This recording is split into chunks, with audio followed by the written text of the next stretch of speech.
Well, I think the math says that that's true of every team. I actually think we're pretty good if we don't. We get down 2 twice in game 3 in the Toronto series. So I don't think it affects us, but when you're on the road, I don't think it affects necessarily the other team when you get to the Final Four, but the building, right? It keeps a loud building a little more quiet. Paul, you guys get 2 goals on the power play. Carolina hasn't given up much on their PK so far this postseason. Just what does that do for you guys, and just to be able to break through there, especially with how well they've been playing? Yeah, that's important. This whole thing is a confidence game, so you can get to the next game feeling good about it. They're going to make adjustments. There's a lot of broken play goals in this because we have almost identical penalty kills. So there's not usually the stuff you see on TV where it's 7 passes to the seam. It's just the pucks are all contested on both teams' penalty kills. So you get a couple to go for it. You get to feel a little bit better. You get a little more confident in handling the pressure of the other team's pressure. You don't get frustrated. Right side, third row. Coach, you mentioned the confidence. The more you guys win, does it breed more winning? Like, do you see a difference in your team as you guys go along and win more? Just the approach to the games and how you guys feel coming into an environment like this? I think the best growth in our team comes off losses. I think that's where we learn more. I didn't love our game tonight, but I understood it. It's a significant style change. So the game 1 is that first look at what your game looks like in a completely different opponent. So we will have to continue to build that game and get better. I thought we had some good finishes. I thought they had good chances that they didn't finish on. It's a little bit what it looks like when these 2 teams play. Sergei was very strong. It's a different style of rush game than we've seen, so we were just okay with how we handled it. So we have to make adjustments, but I maybe have felt that in our first game in each of the previous 2. We went into Tampa, but we scored 3 power play goals, I think, on 3 chances, and that was like 30 minutes into the game. It's like 6-2 or something like that. So the game kind of. And then we went into Toronto and we struggled with their rush offense.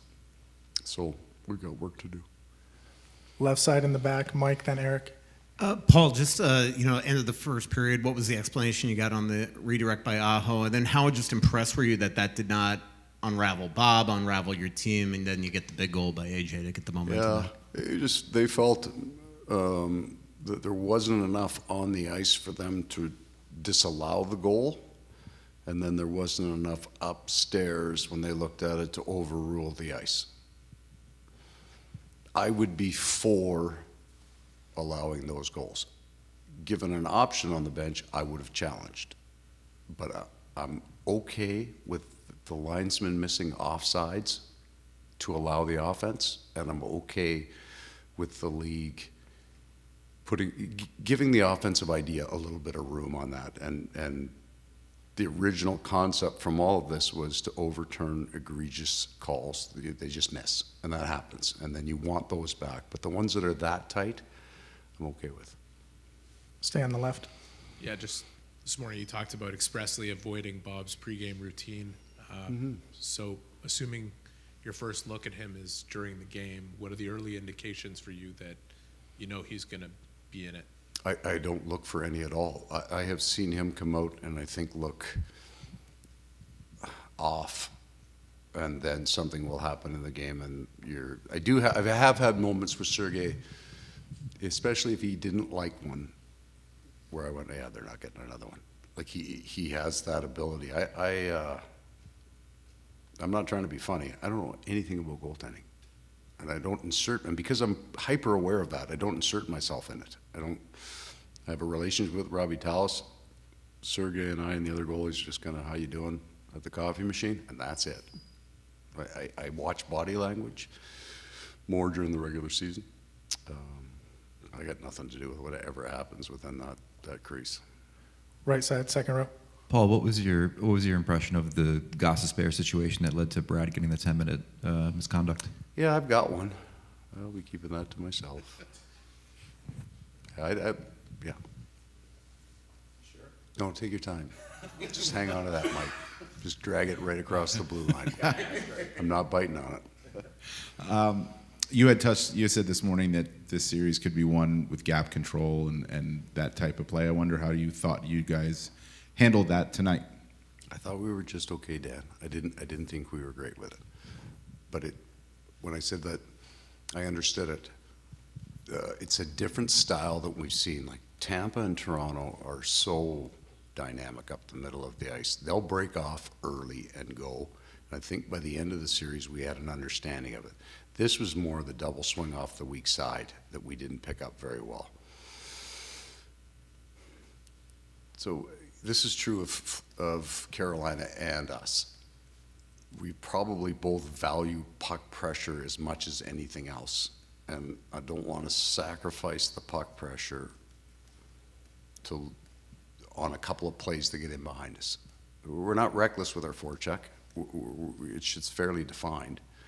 But when you play a team like this and they get in behind you or they get odd man rushes, there's a detail in you're missing some sort of change of sides detail. And every team is different, so there'll be teams with center under on the breakout, there's center over on the breakout, there's a whole bunch of different ways teams do it. You just have to see it and then adjust to it. So I didn't think we were great with that adjustment. We had guys pulling off when they shouldn't, guys going forward when they shouldn't. But this isn't anything new for us. Because of the way we play, we deal with this all the time. Now, it doesn't mean we're going to get it sorted out. I think you saw the final last year. I'm not sure we ever had that thing sorted out. But we at least understand our vulnerability in the way we play, and we won't sacrifice that aggressiveness to cover off. That's what Bob's for. Last question, left side, Jamison. Coach, a heck of a play by Mikkola to set up that goal for Greer. Obviously, he had career high numbers in the regular season. Yeah. What's it been like watching him kind of explore that side of his game this year? I got mocked heavily on the bench for that goal, heavily. There's a wonderful inside play to Mikkola at the line, which I abhor. We're going to do everything we can never to see that again.